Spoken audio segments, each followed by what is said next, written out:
We're continuing with our study of Greek Genesis and taking a look at verse 16 of chapter 1.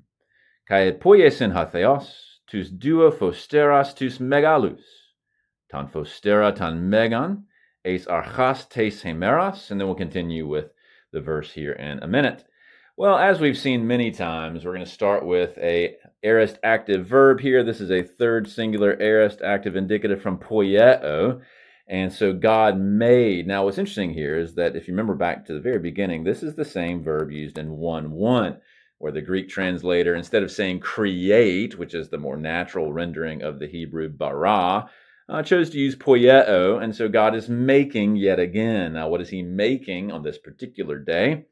He's making phosteros. Notice this is repeated. That is the word for a light-emitting body of some sort, or some sort of orb in the sky that emits light in this case. And there's going to be two of them, the two lights. And he starts by calling them both megalus here. That is from megas, which means great. So he's making two great lights.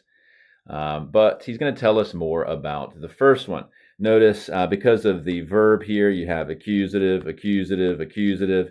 And so when he's telling us about the first one, we're going to start with accusative again, sort of appositional, telling us more about it. And he uses phostera, that is the third singular, third declension ending there, and the singular third declension ending. And so the great light, the greater of the two, if you will, is going to be as. We've seen ace used that way many times before. It will be as the ruler, archas there, again, another accusative because of the ace. It's the ruler of what?